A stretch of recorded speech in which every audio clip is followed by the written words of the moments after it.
Well, thank you to all of our children. You sang so beautifully today.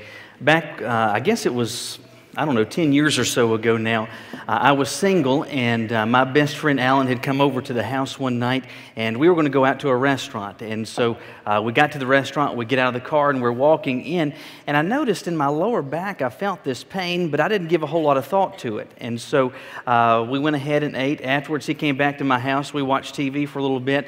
After that, he left to go home. I continued to watch TV for a while, and then I got up to go to bed. As the evening was wearing on, though, I was noticing that this pain in my back was continuing to increase.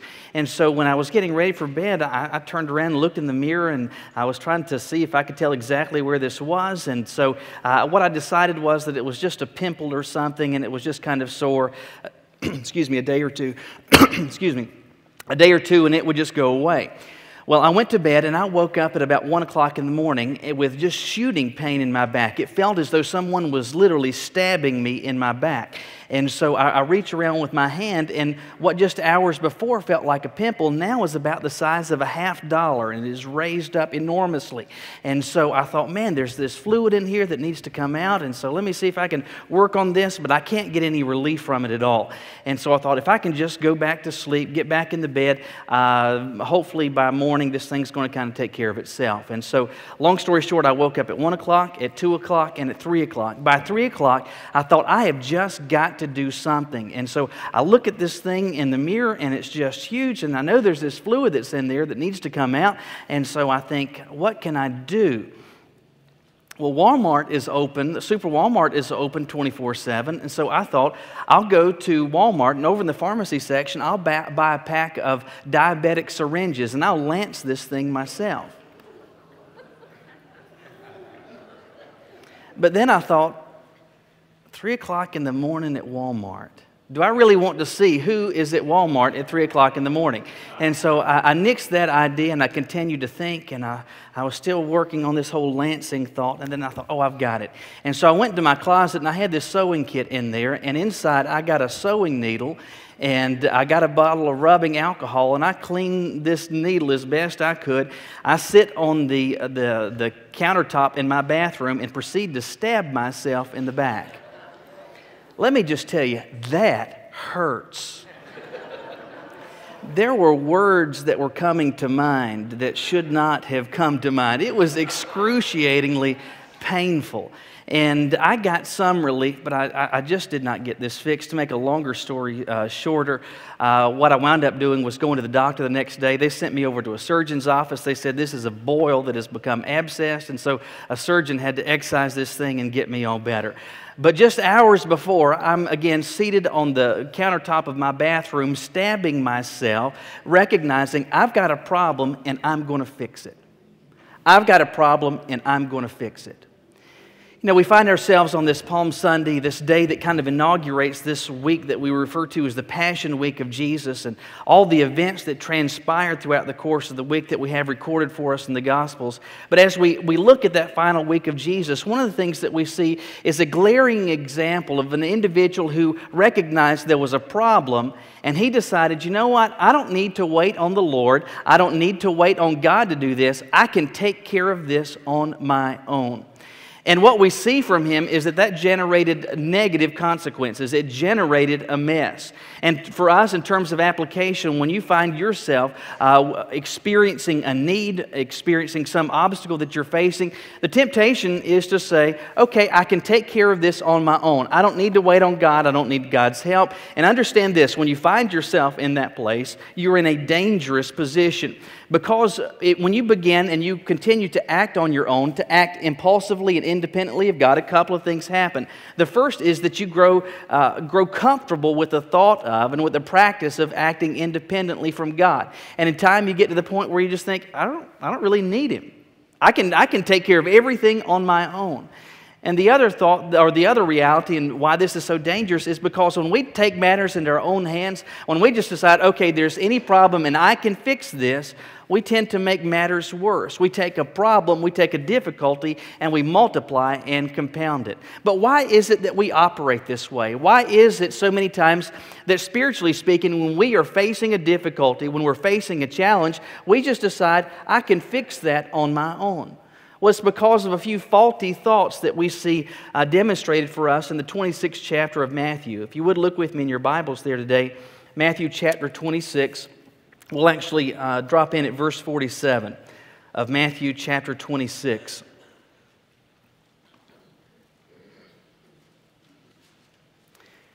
If you have any health problems, I have some appointments available this week. I just got a new sewing kit, so just contact me.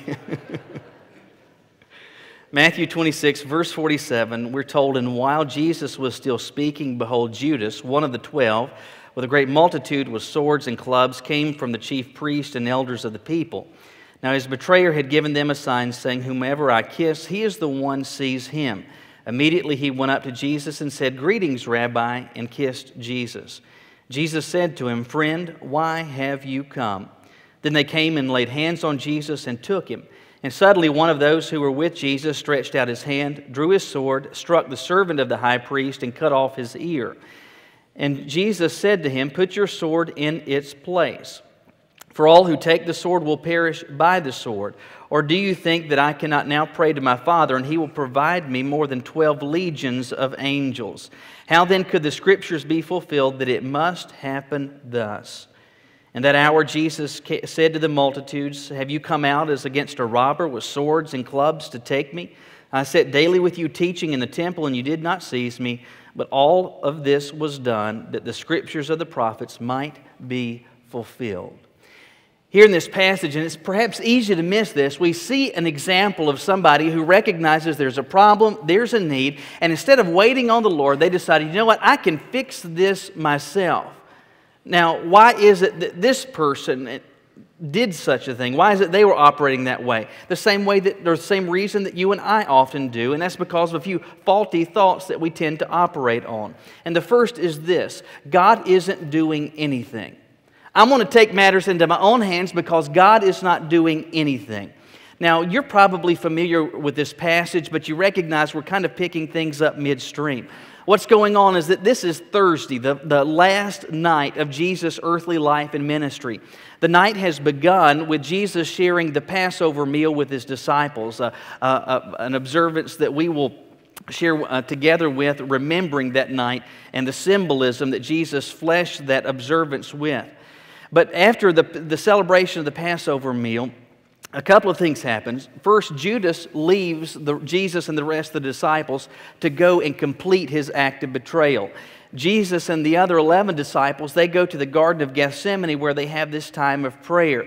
And the quiet, the solace, and the beauty of that moment is interrupted as Judas comes in with religious leaders, with Roman soldiers, intent on taking Jesus into custody.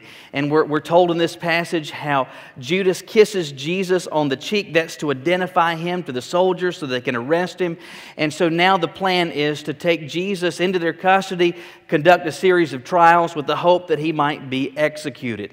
And so as this happens, we're told that one of the disciples takes out his sword and cuts the ear off of one of the soldiers. Now, as we read John's account of this passage, we're told who the disciple was, that it was actually Peter, and we're also told the name of the soldier whose ear was lost, and that was a man named Malchus.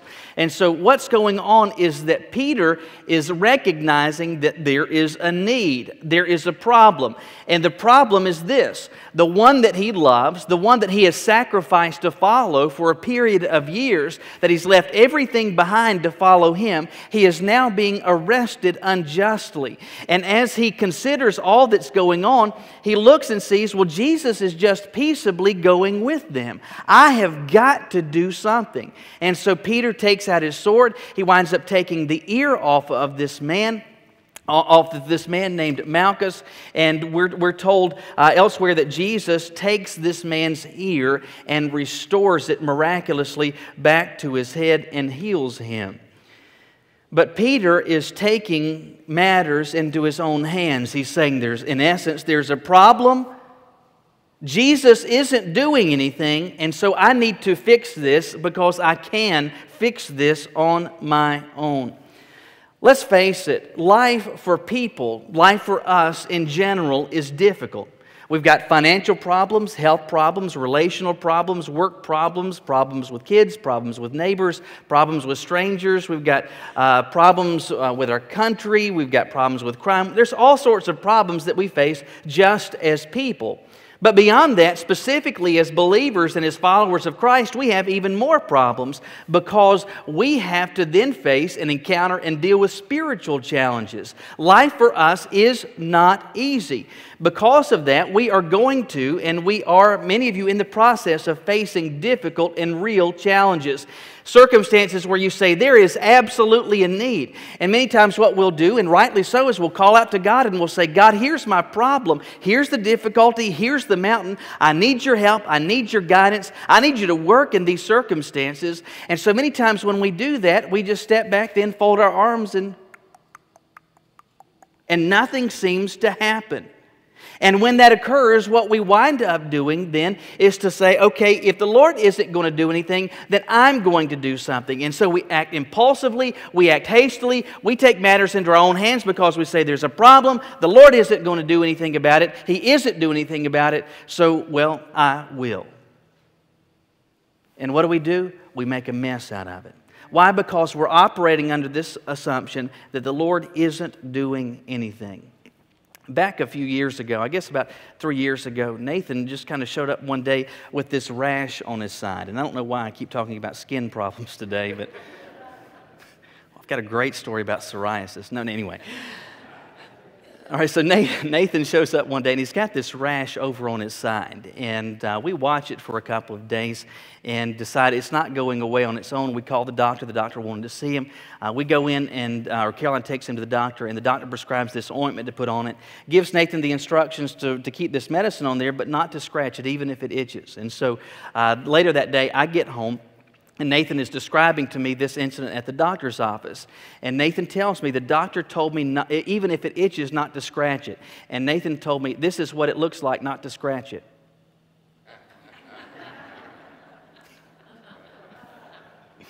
And he stood there with his hands by his side. That's what it looks like not to scratch it. And though I laughed as he was explaining this, because obviously I know what it looks like to not scratch an itch, what was interesting to me is that he was communicating something in this. And that something is this: not doing something is still doing something. Not doing something, many times, is still doing something. You say, I don't quite get where you're going with this, so let me see if I can make it more plain.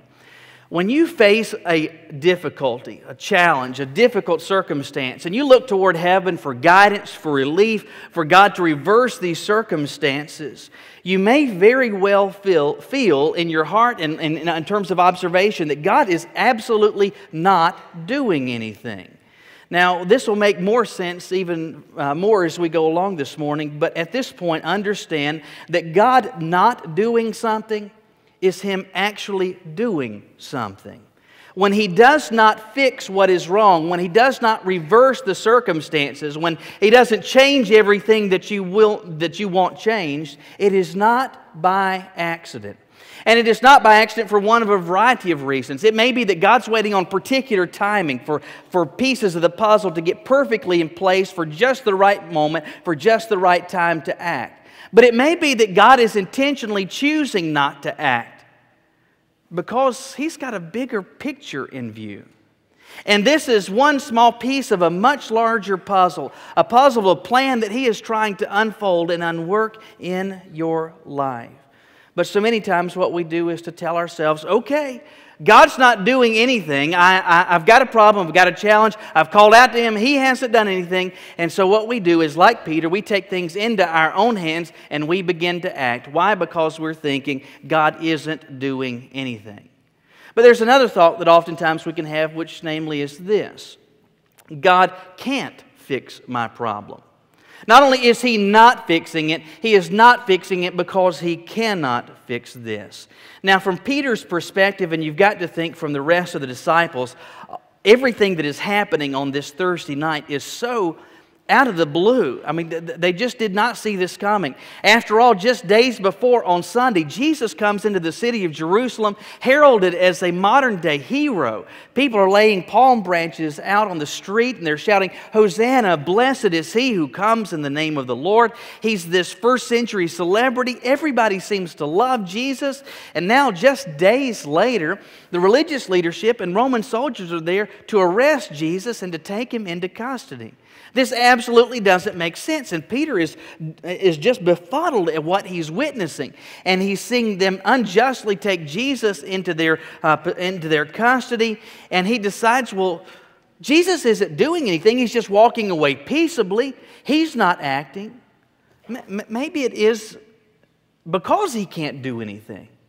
And so Peter takes his sword out and he takes off the ear of Malchus. I believe actually that it was a coincidence that Peter got his ear off. I really think what he was trying to do was to kill this man. He was going for his head, he was going for his neck, but in the process, all he got was an ear. Peter, though, is recognizing there's a problem. The one I love, the one that I serve, the one that I have sacrificed to follow, unjustly he is being taken off. He's not doing anything about it. I guess I better have. In fact, maybe Jesus isn't doing anything about this. Well, because he can't do anything about it. Maybe somehow his hands are tied. He just somehow in this particular circumstance just can't do anything. And so when Peter does this, Jesus tells him in verse 52 to put his sword back in its sheath. And he tells him those who live by the sword, they're going to die by it. Then he asks him a question in verse 53. Do you think that I cannot now pray to my Father and He will provide me with more than 12 legions of angels? And so Jesus is saying to Peter, Peter, this isn't happening by chance or coincidence. What is going on is not beyond my ability to control. All I would need to do is call out to the Father and 12 legions of angels. A legion was 6,000 soldiers. In excess of 72,000 angels could show up instantly, and this would all be taken care of. Do you not recognize that I could do this? But Peter, he was trying to get him to understand this. First of all, Jesus was not acting not because he couldn't, but because he chose not to. He wasn't reversing these circumstances not because he lacked the ability or because he lacked the power, rather because he was choosing not to. Likewise, the Lord's decision and choice not to reverse your circumstances, not to make the mountain in front of you to disappear, to remove obstacles, eradicate your problems, is likewise in no way a reflection of His power. The same Jesus that could have called 72,000 angels immediately to fix this problem is the same Jesus who raised Lazarus from the dead. This is the same God that would raise the son up from the dead. And if God can raise from the dead, He can surely fix your problem. Listen, when God chooses not to intervene, or when God chooses not to reverse your problem and to make everything go away, it is emphatically not because of His lack of ability. It's not because of His lack of power. Back a few years ago, I had gone to Union, South Carolina. A friend of mine, Shep, was pastoring a church down there, and he'd asked me to come and preach revival down there. And one of the things that God has blessed me with is the ability to write with ease. And I'm not suggesting I'm Shakespeare or anything. Better than Shakespeare. I mean, but seriously, I'm a pretty good writer, and writing comes to me easily. It's part of how God has wired me, and so I'm grateful for that. Shep and I were roommates in college. We were in seminary at the same time as well, and so Shep was well aware of the fact that I could write well.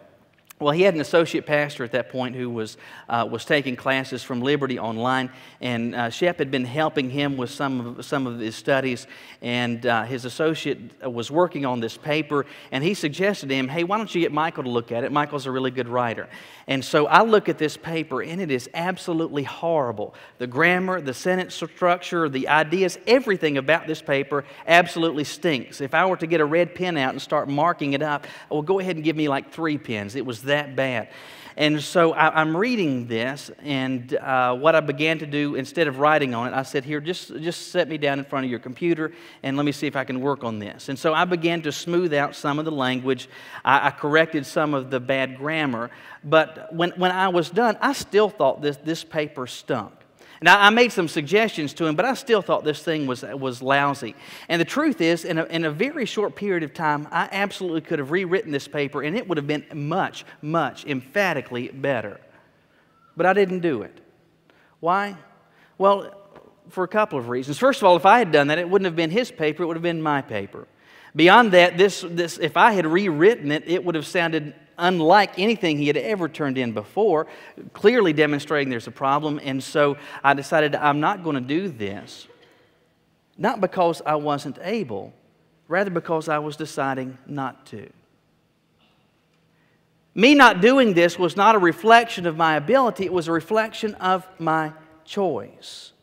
Listen, when God doesn't fix your problems, when He doesn't reverse your circumstances, very easily the temptation for us is to do like Peter and say, I've got to fix this. I've got to do something about this. I've called out to the Lord and He's not doing anything. And maybe He's not doing anything because in these particular circumstances, maybe He can't do anything. And so we step in, we take matters into our own hands, and so many times what we do is make a difficult situation even worse. But the simple truth is that God has all the power He needs. He's simply not using it in the way that, at least at that moment, you prefer. We're operating under the assumption God isn't doing anything, that He can't do anything, and then finally we operate under this notion, I know all that I need to know. I know all that I need to know. So you have all of this unexpected chaos going on in this garden of Gethsemane on this Thursday night. And it started off so peaceably, so quiet. It was such a wonderful evening. And now Jesus is being arrested by soldiers and men carrying swords and clubs. Peter sees all of this and he decides this just can't happen. He lops off Malchus's ear and Jesus says, put the sword away. Those who live by the sword, they'll die by the sword. Don't you recognize I could, with just a simple request, 72,000 angels could be here. But then he says something else in verse 54 to Peter. How then could the Scriptures be fulfilled that it must happen thus? What is Jesus saying to Peter? He's telling Peter, this is all part of the plan. I'm not acting, and that's intentional. Me not changing these circumstances is me doing something. And I'm not reversing these circumstances not because of a lack of power, but because this is part of the plan. In fact, we read in the book of Revelation of Jesus that He was slain before the foundations of the world. Before the first day of creation ever took place, this was on the mind, this was part of the plan of God, that Jesus was going to be arrested, that Jesus was going to be crucified, not because He had done anything wrong, but because God knew we would. But Peter at this moment thought, I need to do something. There's a problem. Jesus is being taken away unjustly. He hasn't done anything wrong. He's being arrested. Jesus isn't doing anything. And so maybe it is that he can't. So I need to step in and operate. I need to step in and fix this. Peter is operating under the assumption, I have before me all that I need to know. And Peter is told by Jesus, listen, this is but one small piece of a much bigger puzzle. This is part of a plan that God the Father has been unfolding since before the world began. But Peter is acting, taking matters into his own hands because he's told himself, I know all that I need to know. I used to do this much more often, but because of what I'm getting ready to describe, I don't go to the grocery store very much anymore. And the reason for that is that how it would typically unfold is that Caroline would say to me, she may be in the process of making something, or the circumstances are such that she can't leave to go to the store, and she'll say, hey, I need you to go and get me a few things, and she'll give me this list, and she'll say, just get what's on the list. And so I take that list and I go to the store, and as I'm getting the items that she has requested, as I go up and down the aisles, I see that they have some stuff on Vic or MVP special. Let's say, for example, pancake syrup. This is one that got me into trouble. And so I would say they've got pancake syrup, buy one, get one free. That's a great deal. So I get 2 of them, I put them in the buggy, and oftentimes there would be other items like that I would pick up because I'm telling myself, this is a good deal. This is a good price. That's all I need to know. And so what I do is I pay for my items, I get my bags, I go home, I take them in and I put them on the cabinet in the kitchen, and Caroline begins to go through them looking to see the things that I have bought, trying to get the items that she has requested. As she does so, she begins to see things that weren't on the list that I have bought, namely this pancake syrup. And she'll say to me, Michael, why did you buy pancake syrup? Well, because it was buy one, get one free special, and it was just a good deal, and so I decided we should have some of that, and so I bought that. And she says, this is exactly why I tell you just buy what's on the list. The reason for that is twofold. First of all, she said, you could have just bought one. You didn't have to get 2. If you just bought one, that one would have rung up as half price. You don't have to get 2.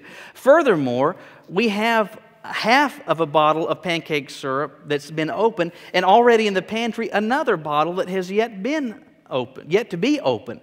So now we have 3.5 bottles of pancake syrup. Between now and the return of Christ, we're not going to have to go and buy more pancake syrup.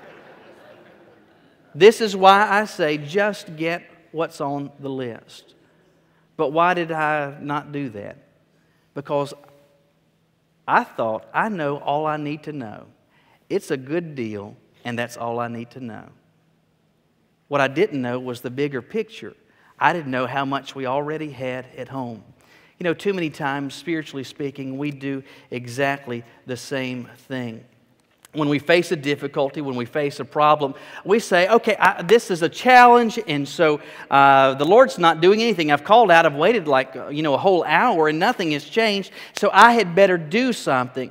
And when we act impulsively in this fashion, not waiting on the Lord, it is because we're operating under this notion, hey, I know all that I need to know. This is the same thing that happened for Peter. He saw all this unfolding, and all he thought he needed to know is that they're taking away Jesus. He's not doing anything about it. It shouldn't happen. That's all I need to know, and so I will fix it myself. What he did not recognize, what he was unaware of, is that this was but a single frame of a much larger movie. He wasn't able to see the big picture. He didn't see that for God this was but a small piece of a much larger puzzle, part of a plan that God had already determined. So my question for you today is this. What is your problem? What is the challenge that you're facing? Now, when I talk about difficult circumstances, when I talk about challenges, odds are for more than a few of you, you can say, well, right now this is what it is. For some of you, it's financial. For some of you, it's problems in a relationship. Maybe a marital relationship or that with your children. Maybe with a coworker. Maybe it's a spiritual problem. Maybe it is that the difficulty you're facing is because of a stand that you've taken for Christ. But whatever it is, your problem is real, you don't like it, and you believe it to be something that needs to be fixed. And maybe, just maybe, you have been talking to the Lord about it and said, okay, God, here's my problem. I need you to fix this. I need you to make all of this go away. And thus far, nothing has changed. And perhaps you're beginning to think, I need to do something. The Lord isn't doing anything about it. Maybe because of the particulars of this, He can't do anything about it. And you know what? I need to go ahead and do something because I know right now all that I need to know. If you are at that point, let me just tell you again that you are in a very dangerous place, because you're getting ready to make a decision and a choice that's not going to lead you closer to Him, but further away from Him. A decision, a choice that's not going to make things better, but it's going to further complicate and make things even worse. So what then am I suggesting for you to do? One of the most difficult things that any of us can ever do, to wait on and trust God. Just to wait on and trust God. and to say, Lord, here is my circumstance. And all I know is what is right before me. But you see the big picture. You know everything that has and what will occur. You recognize this one small piece is part of a much larger puzzle. And you know what I want. You know what I'm asking you to do. But I'm going to trust you. I'm going to rely on you. I'm going to defer to your judgment instead of acting on my own. And if you decide, though, instead to act like Peter and get the sword out, well, ears are going to start to fly. Circumstances are going to get worse. You're going to get in God's way instead of following His lead. My question for you very simply today is this. Is that a place that you want to be in? Is that the place that you want to be in? Won't you bow your heads with me?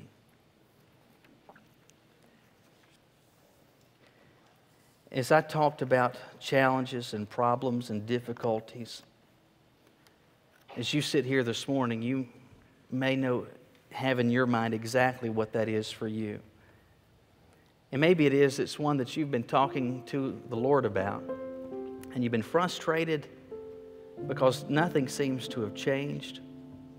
And you've been tempted, instead of waiting on God, to just go ahead and act. Go ahead and do something.